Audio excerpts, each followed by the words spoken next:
We have used the term neo-fascist for the first time in our political resolution. What does neo-fascism mean in the contemporary world today? We are seeing neo-fascist forces rising in Europe and in America, in Latin America. Neo-fascist, the term is used because it is not the same phenomenon as classical fascism, which we saw in the mid-20th, in the first four decades of the 20th century.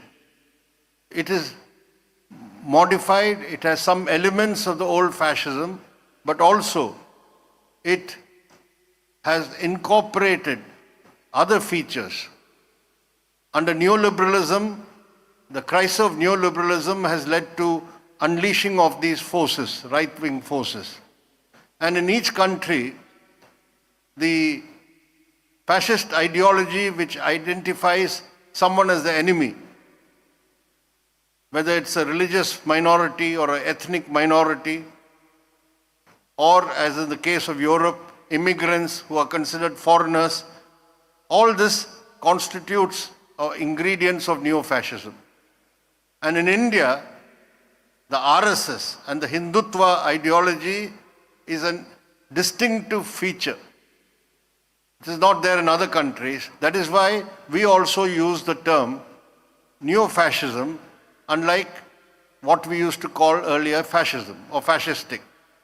This is what we have put in our resolution. നമ്മുടെ പാർട്ടിയുടെ രാഷ്ട്രീയ പ്രമേയത്തിൽ ആദ്യമായി നവ fascist എന്നുള്ള ഒരു പദം പ്രയോഗിക്കുന്നുണ്ട്. വർത്തമാന കാലഘട്ടത്തിൽ നവ ഫാസിസം എന്ന പദം എന്താണ് അർത്ഥമാകുന്നത്? പ്രത്യേകിച്ചും നവ ഫാസിസം അമേരിക്കയിലും മറ്റ് യൂറോപ്യൻ രാജ്യങ്ങളിലും ഉയരുന്നു എന്നുള്ള വാർത്തകൾ നമ്മൾ കാണുന്നുണ്ട്. നേരത്തെയും പ്രതിപാദിക്കുകയുണ്ടായി. എന്തുകൊണ്ടാണ് നവ ഫാസിസം എന്ന് നാം പ്രയോഗിക്കുന്നത്?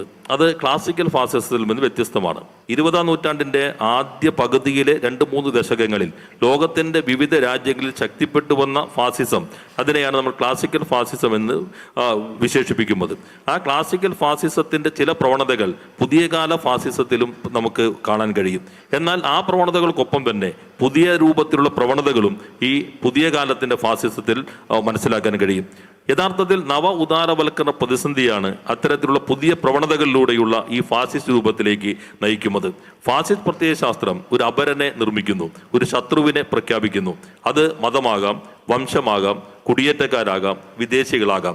ആ ശത്രുവിനെ കേന്ദ്രീകരിച്ചിട്ടുള്ള പ്രവർത്തനങ്ങളിൽ അവർ വരുന്നു. ഇന്ത്യയിൽ അതിൻ്റെ മറ്റു രൂപമാണ് ഹിന്ദുത്വ പ്രത്യയശാസ്ത്രം. അത് ഈ നവഫാസിസത്തിൻ്റെ ഒരു പുതിയ രൂപമായി തന്നെ നമ്മൾ കാണുന്നു. അതുകൊണ്ടാണ് പ്രമേയം നവഫാസിസം എന്ന് ഈ ഘട്ടത്തിൽ ഈ പ്രവണതയെ വിശേഷിപ്പിക്കുന്നത്. I am amused to find that Congress leaders in Kerala who have seemed to be experts on fascism are critiquing our use of this term neo-fascism, and that the Modi government is displaying neo-fascist characteristics. I saw today's paper, Mr. V.D. Satishan has said that earlier the CPM used to call it fascism. Now they have given up the term fascism because they don't want to fight the BJP. They are soft on the BJP. And he claims our earlier party Congress resolutions had called the Modi government fascist, and now we have given up the term. I don't think he has read our earlier resolutions, because if he reads our Hyderabad Congress resolution 2018, we said that there are emerging fascistic trends.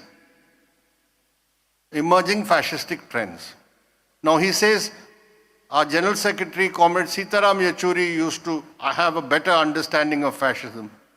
But he was the General Secretary when this resolution was drafted. And in that we recognize there are emerging fascistic trends. Today, 7 years later, we are saying now they are displaying fascistic characteristics. There's no more emerging. So, how do we understand it? With the 11 years of Modi government's rule, the aggressive drive to impose the Hindutva agenda and the neoliberal agenda, yes, they are displaying neo-fascistic characteristics now. And we have to fight it. We have to resist it. Because if we do not fight it and resist it, then it will develop into full-fledged fascism. This is what makes us mobilize the people, create the grounds to fight back this neo-fascistic trends and characteristics. This is how we understand it. And distorting this,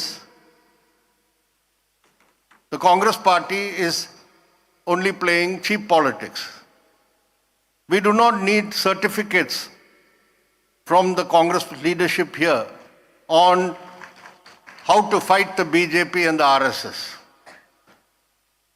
We have just passed a resolution on our martyrs since the last state conference here. 4 of them were killed by the RSS. 4 of those martyrs were killed at the hands of the RSS. This is the proof of who is fighting the RSS and the BJP in Kerala.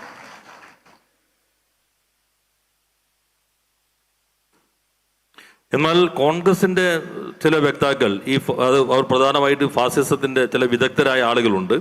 അവര് ഈ മോഡിയുടെ ഈ നവ fascist പ്രവണത എന്നുള്ള ഈ പ്രയോഗത്തെ അവർ പറയുന്നത് ഇത് CPIM ഇത് ഫാസിസത്തെ ഉപേക്ഷിച്ച് അത് കാണുന്നില്ല, BJPക്ക് ഇതിലുള്ള പോരാട്ടം ദുർബലപ്പെടുത്തുന്നു. VD സതീശൻ പറഞ്ഞത് നേരത്തെ ഇവർ ഫാസിസം എന്നാണ് പറഞ്ഞിരുന്നത്, മോഡി ഗവൺമെന്റ് ഫാസിസ്റ്റ് ഗവൺമെന്റ് ആയിട്ടാണ് കണ്ടിരുന്നത്, ഇപ്പോൾ അത് ഉപേക്ഷിച്ചിരിക്കുന്നു. അത് BJPയുടെ മൃദു സമീപനമാണ്, BJPക്കെതിരെ പൊരുതുന്നതിന് താല്പര്യമില്ലാത്തതാണ് എന്ന് കാണിക്കുകയാണ് എന്നാണ് അദ്ദേഹം പറയുന്നത്. യഥാർത്ഥത്തിൽ അദ്ദേഹം ഇപ്പോഴത്തെ രേഖ മാത്രമല്ല മുൻപത്തെ പാർട്ടി രേഖകളും വായിച്ചിട്ടുണ്ടാകാൻ ഇടയില്ല എന്നാണ് എനിക്ക് മനസ്സിലാക്കാൻ കഴിയുന്നത്. 2018 ഹൈദരാബാദ് പ്രമേയം, ആ പ്രമേയം അതിൽ പറയുന്നത് ഫാസിസ്റ്റ് പ്രവണതകൾ ഉയർന്നു വരുന്നു എന്നുള്ളതാണ്. അന്ന് ഇവർ കോൺഗ്രസ് നേതാക്കന്മാർ പറയുന്നുണ്ട് സീതാറാം യെച്ചൂരിക്ക് കുറെ കൂടി വ്യക്തതയോടുകൂടി ഫാസിസത്തെ മനസ്സിലാക്കാൻ കഴിഞ്ഞിരുന്നു, ഇപ്പോഴത്തെ നേതൃത്വത്തിന് കഴിയുന്നില്ല എന്ന് പറയുമ്പോൾ സഖാവ് സീതാറാം യെച്ചൂരി ജനറൽ സെക്രട്ടറി ആയിരുന്ന ഘട്ടത്തിൽ തന്നെയാണ് ഹൈദരാബാദിലെ പ്രമേയം ശക്തിപ്പെട്ടു വരുന്ന ഫാസിസ്റ്റ് പ്രവണതകൾ എങ്ങനെ രാജ്യത്ത് മോഡി സർക്കാർ പ്രതിഫലിക്കുന്നു എന്ന് രാഷ്ട്രീയ പ്രമേയത്തിൽ വ്യക്തമാക്കിയത്. 7 വർഷത്തിന് ശേഷം ഇപ്പോൾ നമ്മൾ ഈ ഫാസിസ്റ്റ് പ്രവണതകൾ എങ്ങനെ മാറി കുറെ കൂടി ശക്തമായിരിക്കുന്നു, അത് നവ ഫാസിസത്തിന്റെ സ്വഭാവമോ പ്രവണതയിലേക്കോ എങ്ങനെ വികസിച്ചിരിക്കുന്നു, ഇതാണ് നാം ഈ ഘട്ടത്തിൽ പ്രതിപാദിക്കുന്നത്. 11 വർഷത്തെ മോഡി സർക്കാരിന്റെ ആക്രമണോത്സുക ഹിന്ദുത്വ നയങ്ങളുടെ പ്രയോഗം അത് നവഫാസിസ്റ്റ് പ്രവണതകളെയും അതിന്റെ നവഫാസിസ്റ്റ് സ്വഭാവത്തെയും ഭരണ സംവിധാനത്തിൽ കുറെ കൂടി ശക്തിപ്പെടുത്തിയിരിക്കുന്നു എന്നുള്ളതാണ്. എന്താണ് നാം എത്തിച്ചേരുന്ന നിഗമനം? ഇത് ശരിയായി മനസ്സിലാക്കുന്നത് ഈ നവ ഉദാരവൽക്കരണ പ്രവണത ശക്തിപ്പെട്ടു വരുമ്പോൾ അല്ലെങ്കിൽ നവ ഉദാരവൽക്കരണ സ്വഭാവം സംവിധാനത്തിനകത്ത് ശക്തിപ്പെട്ടു വരുമ്പോൾ അതിനെ പൊരുതി പരാജയപ്പെടുത്താൻ നമുക്ക് കഴിയുമില്ല എങ്കിൽ ഇത് ഫാസിസത്തിലേക്ക് നയിക്കും എന്നുള്ള മുന്നറിയിപ്പാണ്. അത് ശരിയായി മനസ്സിലാക്കി പൊരുതുക എന്നുള്ളതാണ് ഫാസിസത്തിലേക്ക് പോകാതെ ഈ രാജ്യത്ത് തടയുന്നതിന് ആവശ്യമായ മുന്നുപാധി. കോൺഗ്രസ് തരംതാണ രാഷ്ട്രീയമാണ് കളിക്കുന്നത്. ഒരു കാര്യം വ്യക്തമാക്കാൻ ആഗ്രഹിക്കുന്നു, RSSനും BJPക്കും എതിരെയുള്ള പോരാട്ടത്തിൽ CPIMന് കേരളത്തിലെ കോൺഗ്രസ് നേതൃത്വത്തിന്റെ ഒരു സർട്ടിഫിക്കറ്റിന്റെയും ആവശ്യമില്ല. ഇവിടെ വായിച്ച രക്തസാക്ഷി പ്രമേയമുണ്ടല്ലോ, ആ രക്തസാക്ഷികളിൽ ഈ സമ്മേളന കാലയളവിൽ കൊല്ലപ്പെട്ട 6 പേർ RSSകാരാൽ കൊല്ലപ്പെട്ടവരാണ്. ഇതിനപ്പുറത്ത് മറ്റെന്ത് തെളിവാണ് RSSനെതിരെ കേരളത്തിൽ പൊരുതുന്നത് CPIM ആണ് എന്നതിന് വേണ്ടത്? അതുകൊണ്ട് ഈ തരംതാണ രാഷ്ട്രീയം അവസാനിപ്പിക്കുകയാണ് വേണ്ടത്. So now coming to the situation here in Kerala, we are holding this conference at a time when, as I said at the outset, the Kerala unit of the CPM has, being the biggest and strongest unit of the party, an important role and responsibility in taking forward the fight against the Hindutva corporate regime, the fight against the communal agenda of the BJP and the RSS, the fight against neoliberal policies, and the additional responsibility of being in the state government, of having to fashion policies which we can show to the people that these alternative policies exist, it can be put into practice. And here in this conference, you are going to discuss our political work, our organizational work, how to strengthen it, how to further strengthen the CPIM and the left forces in the state. And along with that, you are going to discuss a document on Nava Kerala, which will also be a guide for the LDF government on how to fulfill the vision and the goals that we are setting forth for the creation of a progressive, modern, secular and industrialized Kerala.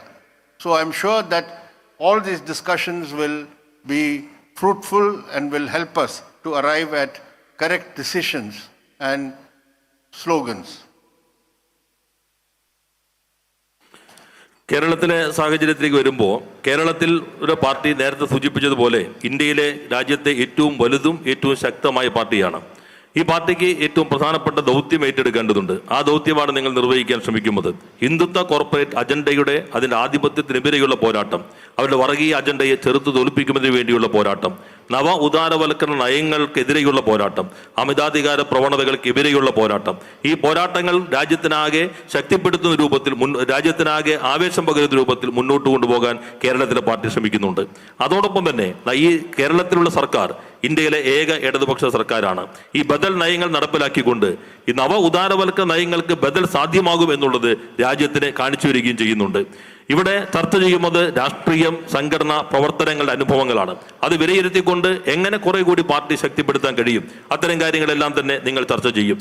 അത് കേരളത്തിലെ പാർട്ടിക്കും ഇടതുപക്ഷത്തിന് മാത്രമല്ല ഇന്ത്യയിലെ ഇടതുപക്ഷത്തിനാകെ കരുത്തു പകരുന്ന തീരുമാനങ്ങളിലേക്ക് എത്തും എന്ന് പ്രതീക്ഷിക്കുന്നു. അതോടൊപ്പം തന്നെ ഈ സമ്മേളനം നവകേരള രേഖയും ചർച്ച ചെയ്യുന്നുണ്ട്. LDF സർക്കാർ മുന്നോട്ട് വച്ച ലക്ഷ്യങ്ങൾ, ജനങ്ങൾക്ക് വലിയ വാഗ്ദാനങ്ങൾ കുറെ പൂർത്തീകരിക്കുന്നതിന് ഇനി എത്രമാത്രം മുന്നോട്ട് പോകേണ്ടതുണ്ട്, അത് ഈ രേഖ ചർച്ച ചെയ്യും. അതുവഴി പുരോഗമന, ആധുനിക, മതനിരപേക്ഷ, വ്യവസായ കേരളമാക്കി നമ്മുടെ നാടിനെ മാറ്റി തീർക്കാൻ ശരിയായ രീതിയിലുള്ള തീരുമാനങ്ങളും മുദ്രാവാക്യങ്ങളും ഈ സമ്മേളനം ആവിഷ്കരിക്കും എന്ന് ഞാൻ പ്രത്യാശിക്കുന്നു. In the run-up to this state conference in Kollam, we have held all the branch conferences running into thousands and thousands of units. We have held our local committee conferences, area committee conferences, and the district committee conferences. And from the reports we have got, these conferences have shown a singular unity of the party from top to bottom, and a unity of political purpose, organizational unity, and a unity on how to take our party forward. And I'm sure the Kollam conference will be the culmination of this unity and determination that you have displayed so far. Thank you very much.